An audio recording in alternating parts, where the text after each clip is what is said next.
হযরত জাবির বিন আব্দুল্লাহ আনসারী বলেন, একদিন রাসূল আকরাম সাল্লাল্লাহু আলাইহি ওয়াসাল্লাম আসরের নামাজ আমাদের সাথে আদায় করেন। নামাজ শেষে তিনি কেবলামুখী হয়ে বসেছিলেন এবং লোকজন তার চারপাশে জড়ো হয়েছিল। তখন একজন আরব বৃদ্ধ মুহাজির, যার পরনে অত্যন্ত পুরনো কাপড় ছিল, মহানবীর নিকট আসেন। সেই লোকটি বার্ধক্যের কারণে সোজা হয়ে দাঁড়াতে পারছিলেন না। রাসূল আকরাম সাল্লাল্লাহু আলাইহি ওয়াসাল্লাম লোকটির সাথে কুশলাদি বিনিময় করেন। ওই বৃদ্ধ লোকটি বলেন, ইয়া রাসূলুল্লাহ, আমি ক্ষুধার্ত, আমাকে অনুদান করুন। আমার পরনে কাপড় নেই, আমাকে পরিধেয় বস্তু দান করুন। আমি নিঃস্ব, দরিদ্র, আমাকে দয়া করে কিছু দিন। রাসূলুল্লাহ সাল্লাল্লাহু আলাইহি ওয়াসাল্লাম বললেন, আমার দেওয়ার মতো কিছু নেই, তবে কোনো ভালো কাজের দিক নির্দেশনা দান তা সম্পাদন করা অনুরূপ। তুমি ফাতেমার বাড়িতে যাও, সে আল্লাহ ও তার রাসূলকে ভালোবাসে এবং আল্লাহ ও তার রাসূলও তাকে ভালোবাসে। সে আল্লাহর পথে দান করে থাকে। রাসূলুল্লাহ সাল্লাল্লাহু আলাইহি ওয়াসাল্লাম হযরত বেলালকে ডেকে বললেন, হে বেলাল, তুমি এই বৃদ্ধ লোকটিকে ফাতেমার বাড়িতে পৌঁছে দিয়ে আসো। বৃদ্ধ লোকটি হযরত বেলালের সাথে হযরত ফাতেমার ঘরের ধারে পৌঁছেন। সেখান থেকেই বৃদ্ধ উচ্চ স্বরে বললেন, আসসালামু আলাইকুম। হযরত ফাতেমা উত্তরে বললেন, ওয়ালাইকুম আসসালাম। আপনি কে? বৃদ্ধ লোকটি বললেন, আমি একজন বৃদ্ধ আরব, যে কষ্ট ও দুরবস্থা থেকে মুক্তি পাবার লক্ষ্যে হিজরত করেছে এবং মানব কুলের মুক্তিদাতা আপনার পিতার পানে ছুটে এসেছেন। এখন হে মুহাম্মদ সাল্লাল্লাহু আলাইহি ওয়াসাল্লাম এর দুহিতা, আমি ক্ষুধার্ত ও বস্তুহীন, আমাকে দয়া ও অনুগ্রহ দানে ধন্য করুন। আল্লাহ আপনার উপর রহমত বর্ষণ করুন। এ সময়ে হযরত ফাতেমা, হযরত আলী ও রাসূলুল্লাহ সাল্লাল্লাহু আলাইহি ওয়াসাল্লাম 3 দিন যাবত কিছু খাননি। নবী করিম সাল্লাল্লাহু আলাইহি ওয়াসাল্লাম তাদের অবস্থা ভালো করেই জানতেন। হযরত ফাতেমা দুম্বার চামড়া বিশিষ্ট হাসান ও হোসাইনের বিছানাটি হাতে তুলে নিয়ে বললেন, এ দরজার বাহিরে দাঁড়ানো ব্যক্তি, এটা নিয়ে যাও। আশা করি আল্লাহ তোমাকে এর চেয়ে উত্তম কিছু দান করবেন। আরব বৃদ্ধটি বললেন, হে মুহাম্মদ সাল্লাল্লাহু আলাইহি ওয়াসাল্লাম এর কন্যা, আপনার কাছে আমি ক্ষুধা নিবৃত্তির কথা বলেছি, আর আপনি আমাকে পশুর চামড়া দিচ্ছেন। আমি এ চামড়া দিয়ে কি করব? হযরত ফাতেমা বৃদ্ধ লোকটির কথা শুনে হযরত ফাতেমা তার গলার হারটি খুলে বৃদ্ধ লোকটিকে দান করে দিলেন আর বললেন, এটাকে নিয়ে বিক্রি করো। আশা করি আল্লাহ তোমাকে এর চেয়ে আরো উত্তম কিছু দান করবেন। আরব মুহাজির গলার হারটি নিয়ে মসজিদে নববীতে পৌঁছলেন। তখন নবীজি সাল্লাল্লাহু আলাইহি ওয়াসাল্লাম তার সাহাবীদেরকে নিয়ে বসে আছেন। বৃদ্ধ আরব বললেন, ইয়া রাসূলুল্লাহ, এই গলার হারটি হযরত ফাতেমা আমাকে দান করেছেন, আর তিনি বলেছেন, এই গলার হারটি বিক্রি করো। আশা করি আল্লাহ তোমার প্রয়োজন মিটিয়ে দিবেন। রাসূলুল্লাহ সাল্লাল্লাহু আলাইহি ওয়াসাল্লাম আর চোখের অশ্রু ধরে রাখতে পারলেন না। তিনি বললেন, যে জিনিস সমগ্র নারী কুলের নেত্রী ফাতেমা তোমাকে দিয়েছে, কি করে সম্ভব তার দ্বারা আল্লাহ তোমার প্রয়োজন মিটাবেন না? হযরত ওমর ইবনে ইয়াসির উঠে দাঁড়ালেন। তিনি বললেন, ইয়া রাসূলুল্লাহ, আমাকে কি এই গলার হারটি কেনার অনুমতি দিবেন? রাসূলুল্লাহ সাল্লাল্লাহু আলাইহি ওয়াসাল্লাম জবাবে বললেন, হে ওমর, এটা ক্রয় করো। যদি সমস্ত জিন ও ইনসান এটা ক্রয়ের মধ্যে অংশগ্রহণ করে, আল্লাহ তাদের সকলের উপর থেকে দোজখের আগুন উঠিয়ে নিবেন। হযরত আমর জিজ্ঞেস করেন, হে আরব বৃদ্ধ, এ গলার হারটি কত বিক্রি করবে? বৃদ্ধ লোকটি জবাবে বললেন, এ গলার হারের পরিবর্তে আমার জন্য এতটুকুই যথেষ্ট যে আমি যেন তা দিয়ে কিছু রুটি ও গোশত কিনে ক্ষুধা নিবারণ করতে পারি এবং একটা কাপড় কিনে আমার দেহ ঢাকতে পারি, যেন সে কাপড় দিয়ে আল্লাহর দরবারে নামাজে দাঁড়াতে পারি। আর কয়েকটি দিনারই যথেষ্ট, যা আমি আমার পরিবারকে দিতে পারি। হযরত ওমরের কাছে নবী করিম সাল্লাল্লাহু আলাইহি ওয়াসাল্লাম কর্তৃক প্রাপ্ত খায়বের যুদ্ধের গনিমতের কিছু মাল অবশিষ্ট ছিল। তিনি বলেন, এ গলার হারের বিনিময়ে আমি তোমাকে 20 দিনার ও 200 দেরহাম, একটি ইয়েমেনি পোশাক এবং একটি উট দিব, যার মাধ্যমে তুমি তোমার পরিবারের নিকট পৌঁছতে পারো, আর তাতে তোমার ক্ষুধা নিবারণের ব্যবস্থাও হবে। বৃদ্ধ লোকটি বললেন, হে পুরুষ, তুমি অত্যন্ত দানশীল। অতঃপর সে লোকটি হযরত আমরের সাথে তার ঘরে গেলে হযরত আমর প্রতিশ্রুতি মোতাবেক সবকিছু সে লোকটিকে দিলেন। বৃদ্ধ লোকটি মালামাল নিয়ে রাসূলুল্লাহ সাল্লাল্লাহু আলাইহি ওয়াসাল্লাম এর কাছে এলেন। তিনি জিজ্ঞেস করেন, এখন তোমার ক্ষুধা মিটেছে? তোমার পরিদেহ বস্তু পেয়েছো? উত্তরে লোকটি বললেন, জি হ্যাঁ, আমার প্রয়োজন মিটেছে। আমার পিতা মাতা আপনার জন্যে উৎসর্গ হোক। রাসূলুল্লাহ সাল্লাল্লাহু আলাইহি ওয়াসাল্লাম বললেন, তাহলে ফাতেমার জন্যে তার অনুগ্রহের কারণে দোয়া করো। তখন আরব মুহাজির লোকটি এভাবে দোয়া করলেন, হে আল্লাহ, তুমি সর্বদাই আমার প্রভু।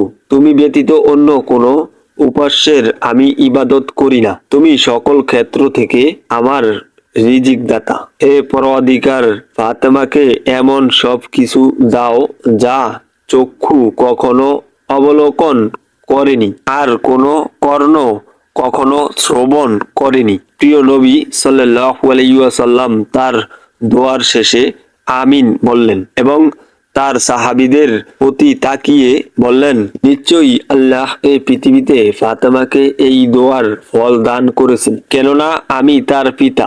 আমার সমক্ষ পৃথিবীতে অন্য কেউ নেই, আর আলী তার স্বামী। যদি আলী না থাকতো তাহলে কখনো তার সমক্ষ স্বামী খুঁজে পাওয়া যেত না। আল্লাহ ফাতেমাকে হাসান ও হোসাইনকে দান করেছেন। বিশ্বের বুকে মানব কুলের মাঝে তাদের ন্যায় আর কেউ নেই, কেননা তারা বেহেশতের যুবকদের সর্দার। রাসূলুল্লাহ সাল্লাল্লাহু আলাইহি ওয়াসাল্লাম এর সামনে হযরত মেকদাদ, হযরত আমর ও হযরত সালমান ফার্সি দাঁড়িয়েছিলেন। হযরত মুহাম্মদ সাল্লাল্লাহু আলাইহি ওয়াসাল্লাম তাদেরকে উদ্দেশ্য করে বললেন, ফাতেমার মর্তবা ও মর্যাদার ব্যাপারে আরো কিছু বলবো। তারা উত্তর দিলেন, বলুন ইয়া রাসূলুল্লাহ। তখন রাসূলুল্লাহ সাল্লাল্লাহু আলাইহি ওয়াসাল্লাম বললেন, জিবরাইল আমাকে সংবাদ দিয়েছে যে ফাতেমার দাফন সম্পূর্ণ হবার পর কবরে প্রশ্নকারী দুজন ফেরেশতা তাকে জিজ্ঞেস করবে, তোমার প্রভুকে? জবাব দিবে, আল্লাহ। অতঃপর জিজ্ঞেস করবে, তোমার নবীকে? জবাবে বলবে, আমার পিতা। আরো জিজ্ঞেস করবে, তোমার যুগের ইমাম ও নেতা কে ছিল? জবাব দিবে, এই যে আমার কবরের পাশে দাঁড়িয়ে আছে আলী ইবনে আবি তালিব। নবী করিম সাল্লাল্লাহু আলাইহি ওয়াসাল্লাম আরো বলেন, তোমরা জেনে রাখো, আমি তোমাদের নিকট ফাতেমার আরো যোগ্যতা ও মর্যাদার কথা বর্ণনা করতে চাই। ফাতেমাকে রক্ষা করার জন্যে আল্লাহ ফেরেশতাদের একটা বড় দলকে দায়িত্ব দিয়েছেন, যেন তারা ফাতেমাকে সামনে, পেছনে, ডানে বায়ে থেকে হেফাজত করতে পারে এবং তারা তার সারা জীবন তার সাথেই রয়েছেন, আর কবরে এবং কবরে মৃত্যুর পরেও তার সাথে আছেন। তারা তার এবং তার পিতা, স্বামী ও সন্তানদের উপর অসংখ্য দুরূদ পাঠ করছেন। অতঃপর যারা আমার ও ফাতেমার পর আমার কবর জিয়ারত করবে, তারা যেন আমার জীবদ্দশাতেই আমাকে জিয়ারত করলো, আর যারা ফাতেমার সাক্ষাৎ লাভ করে তারা আমার জীবদ্দশাই আমাকে দেখার সৌভাগ্য অর্জন করলো। যারা আলী বিন আবি তালিবের সাথে সাক্ষাৎ করলো, মনে করতে হবে ফাতেমারই সাক্ষাতের সৌভাগ্য হয়েছে। যারা হাসান ও হোসাইনকে দেখার সৌভাগ্য অর্জন করলো, তারা আলী বিন আবি তালিবেরই সাক্ষাৎ লাভ করলো। আর যারা হাসান ও হোসাইনের বংশের সন্তানদের সাথে সাক্ষাৎ লাভ করলো, তারা ওই দুই মহান ব্যক্তির সাক্ষাতেই সৌভাগ্যবান হলো। পরক্ষণে হযরত আমর গলার হারটি নিয়ে মেশক দ্বারা সুগন্ধযুক্ত করলেন এবং ওটাকে ইয়েমেনি কাপড়ে মোড়ালেন। তার একটা দাস ছিল, তার নাম ছিল শ্যাম। খাইবের যুদ্ধের গনিমতের মালের যে অংশ তার ভাগে পড়েছিল তা দিয়ে তিনি এই গোলামকে ক্রয় করেছিলেন। তিনি গলার হারটিকে তার এই গোলামের হাতে দিয়ে বললেন, এটা রাসূলুল্লাহ সাল্লাল্লাহু আলাইহি ওয়াসাল্লামকে দিও, আর তুমিও এখন থেকে তার হয়ে গেলে। গোলাম গলার হারটি নিয়ে রাসূলুল্লাহ সাল্লাল্লাহু আলাইহি ওয়াসাল্লাম এর খেদমতে পৌঁছে আমরের বক্তব্য তার কাছে বলল। হযরত রাসূল আকরাম সাল্লাল্লাহু আলাইহি ওয়াসাল্লাম বললেন, তুমি ফাতেমার কাছে চলে যাও, তাকে গলার হারটি দিয়ে দাও, আর তুমিও এখন থেকে তার হয়ে কাজ করবে। লোকটি হযরত ফাতেমার কাছে গলার হারটি নিয়ে গেল এবং নবীজি সাল্লাল্লাহু আলাইহি ওয়াসাল্লাম এর কথা তার কাছে পৌঁছলো। হযরত ফাতেমা গলার হারটি গ্রহণ করলেন আর দাসটিকে মুক্ত করে দিলেন। দাসটি হাসি ধরে রাখতে পারল না। হযরত ফাতেমা প্রশ্ন করলেন, তোমার হাসির কারণ কি? দাসটি বলল, এই গলার হারের অভাবনীয় বরকত আমার মুখে হাসি ফুটাতে বাধ্য করেছে, যা ক্ষুধার্তকে অণু দিয়ে পেট ভর্তি করেছে, বস্তুহীন ব্যক্তিকে বস্তু পরিধান করিয়েছে এবং অভাবীর অভাব পূরণ করেছে, আর একজন দাসকে শৃঙ্খল মুক্ত করেছে। অবশেষে গলার হার আবার তার মালিকের কাছে ফিরে এসেছে। ইমাম জাইনুল আবেদিন আলাইহি ওয়াসাল্লাম বলেন, আসমা বিনতে উমাইশ আমার নিকট এভাবে বর্ণনা করেছেন, একদা আমি হযরত ফাতেমার পাশে উপবিষ্ট ছিলাম।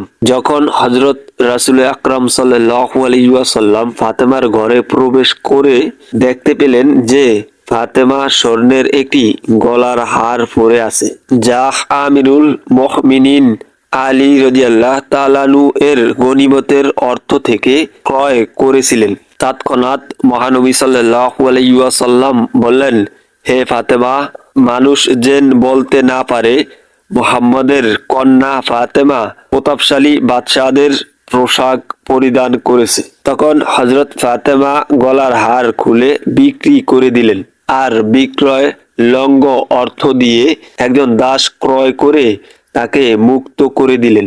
রাসূলুল্লাহ সাল্লাল্লাহু আলাইহি ওয়াসাল্লাম তার এই কাজে অত্যন্ত আনন্দিত হয়েছিলেন। হযরত মুহাম্মদ সাল্লাল্লাহু আলাইহি ওয়াসাল্লাম হযরত ফাতেমার বিয়ের রাত্রির জন্য একটি পোশাকের ব্যবস্থা করেন, কেননা হযরত ফাতেমার পরনের পোশাকে তালি দেওয়া ছিল।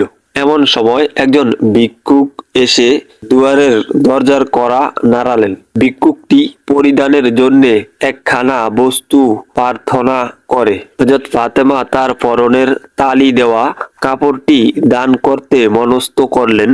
তখনই তার মনে পড়ল যে আল্লাহ বলেছেন, তোমরা যা ভালোবাসো তা থেকে দান না করা পর্যন্ত কখনো কল্যাণ লাভ করতে পারবে না।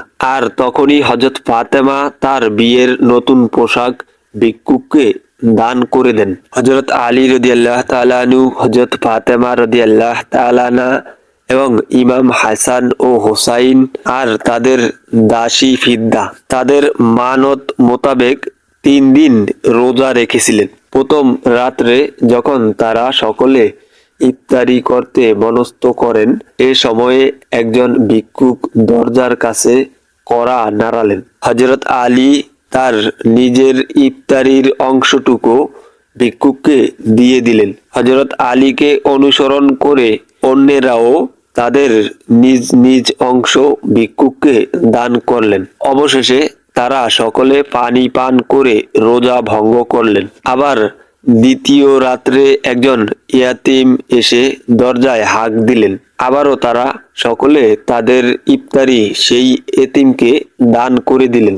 এরকম তৃতীয় রজনীতে একজন কয়েদি কিছু সাহায্য প্রার্থনা করলে এবারও তারা তাদের ইফতারির সবটুকুই তাকে দিয়ে দিলেন। এই ঘটনার পরিপ্রেক্ষিতে সূরা আল ইনসান অবতীর্ণ হয়, অর্থাৎ তারা আল্লাহর ভালোবাসায় মিসকিন, ইয়াতিম ও কয়েদিকে খাদ্য দান করেন।